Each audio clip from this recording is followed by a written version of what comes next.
あなた一人で Z に勝てるの？なせばなる。なさねばならぬ何事もやってみるだけだ。頑張って。気合い入れてこ。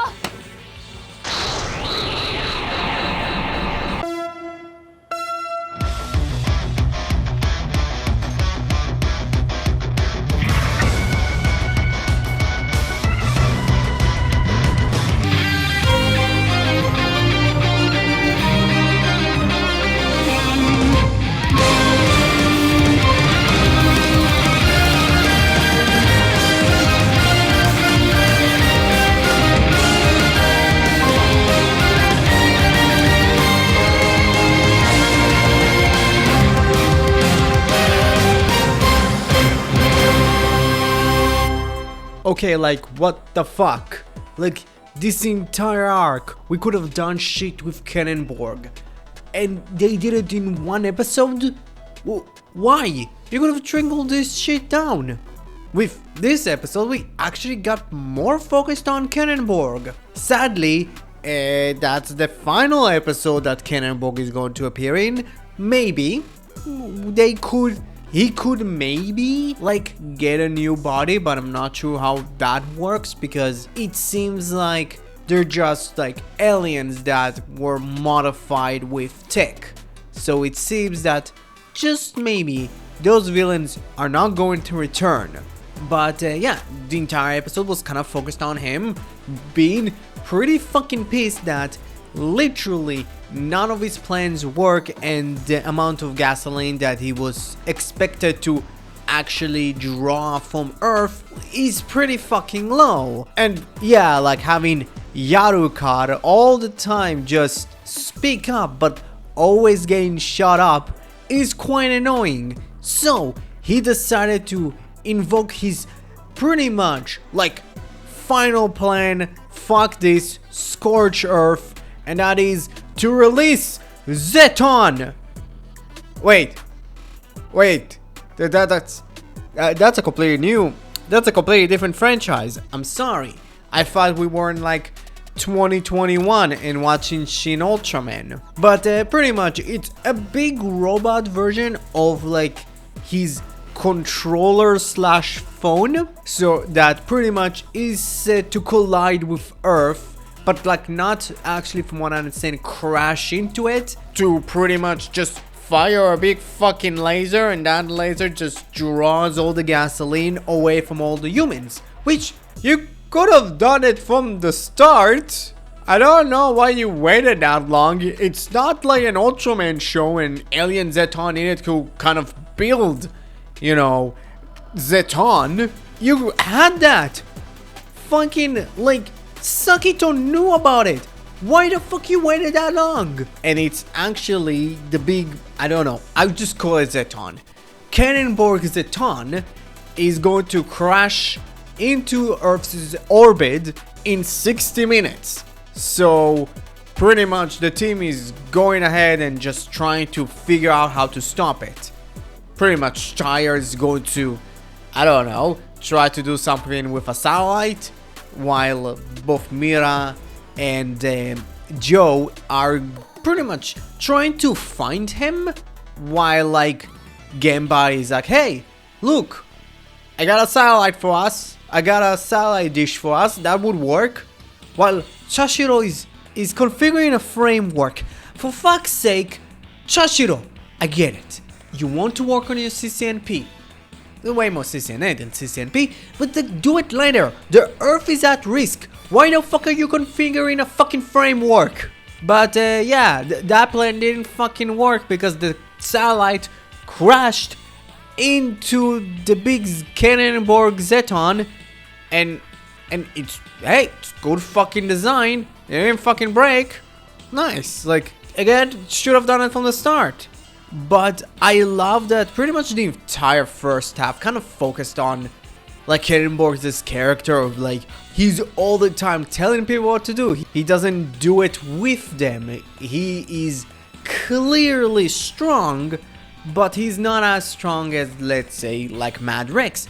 Even like seeing flashbacks with Cannonborg and Mad Rex, where literally like Mad Rex says to him, hey, you know why you're always going to fail and why you're always slow?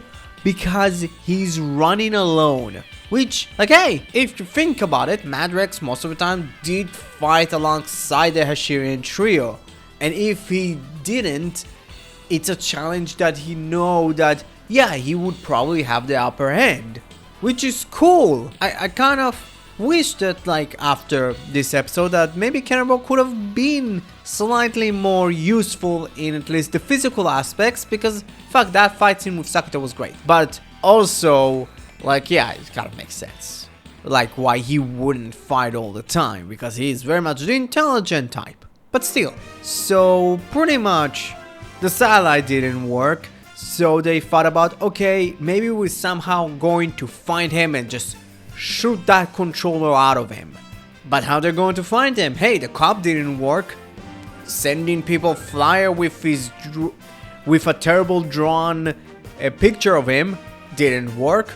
Well, the person that Sabio was talking to like a couple of episodes ago when Sakito joined the team, yeah, he called her. I think it's a he because the preview kind of spoiled it, but he told her the location. And spoiler alert, she didn't talk about it ever again. She didn't even fucking ask how the fuck you know. Tyra asked her, and she said, oh, let's just enjoy the fireworks. Or she knows and she's not fucking telling, or she's a dumbass and she just didn't ask. So that person pretty much told her, hey, like fucking Karenborg is in the warehouse. And it's like, oh, you could have told us, we could have fucking searched every warehouse in fucking Tokyo. It would have been easy. Or specifically, the warehouses that Toy uses. It would have been easier, guys. Come on. And from pretty much there on, it's practically a long extended fight scene with Cannonborg actually mind control the Hashirian trios, which, nice. We'll call back to, I think, one of the first episodes, if not the first episode that Cannonborg actually came into the show with, while like Sakito is pretty much being reminded of. It's like, hey, you're fucking fast. Catch fucking Cannonborg. It's like, oh my god, you remember his spitting ability. Ah! To tell you the truth, you could have just looked for him all the time, but fine. And before Cannonborg and Sakito could have fought, like, Cannonborg kind of came to him with like a proposition of a mission. It's like, hey, kill the leader and, you know, like, you can have the world at your hand. And it's like, I don't want to. I do whatever I want. It's like, wow, that would have been cool. But we got the name, but it's like, I think it's like Splendor something. I don't know. He's not important yet, so like, I don't care. For now. I don't care for now. And that fight scene was cool. It's like, oh my god, Cannonborg can actually fight. And he's actually not half bad with that. It's like, well, I didn't expect that the smart like monster would be like kind of distant and fighting. And having him draw both of the swords is like, that's a need to call back. Nice. And like, in the end, Sakito defeated him, but before he can even try to make the trio grow large, Yarukar pretty much in his last ditch effort pretty much threw up a big old middle finger to him and said, hey, you know what, do your thing, you grow big, you beat them. I hate Yarukar, he's a prick. And pretty much like at first they had troubles with fighting Cannonborg because he has this fucking shield, but they overcame it with pretty much just slapping all of the cars on both Bune Diesel and Bundarios. Again, it's kind of funny. It looks funny. It looks awfully uncomfortable for Bune D because, damn, like those knees, like I don't know. I couldn't hold this like position for that fucking long, and they defeat him. That's it. Like, pretty much, like, the episode ended with a fireworks show and Taya pretty much asking Sabio, like, hey, how the fuck did they know that? And pretty much she said, I don't know. But let's enjoy the fireworks. I was like, what are you saying? But yeah, overall it was a pretty fucking fun episode. Like, I enjoyed the Zeton references. I was genuinely like, oh my god, it's Zeton. He literally, like, they had like the Shin Ultraman Zeton fucking noises. And I was like, oh my fucking god, that's so cool. I don't care. This is literally, that was the highlight of the week for me in Toku. Like, I don't care about now Spanner Kuragane. I care about fucking Cannonball Zeton. Yeah, like, the one thing I wish for is just all of the bits of this episode could have been trickled into this entire arc. They could have told us about, like, Cannonball Zeton. They could have mentioned bits of him and Cannonball not really liking each other. It's way more like, you know, Cannonball not liking Mad Rex because, like, Mad Rex is, like, fucking honest with him. Like, it feels like this arc was very much a step-hold arc for the third lap, which looks interesting. First of all, I do like the new fucking form for Boon Red. He has a champion jacket. I don't know. New villain. It seems that this arc is going to be very focused on Break. And Tokyo fucking Ichigo. Again, I'm interested. Oh my god, we are like 10th anniversary of Tokyuger. It's so fucking strange to think it's been 10 years since Tokyuger debuted. I don't like it, but yeah, like this episode. But yeah, like episode 25 of Boonboomger gets a B+.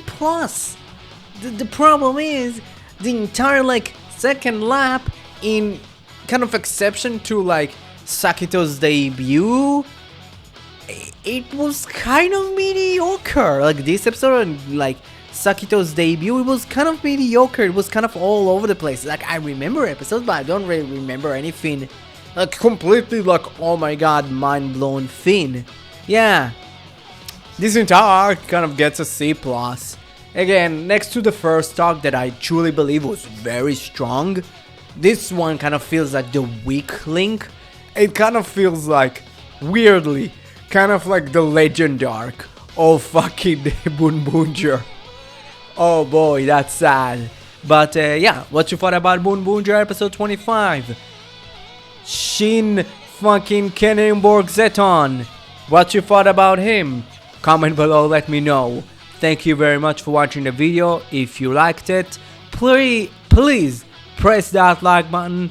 If you haven't subscribed yet, please help your subscribe button become a subscribed button. Don't forget, you're the only one that can prevent forest fires. And have a great rest of your day. Bye bye.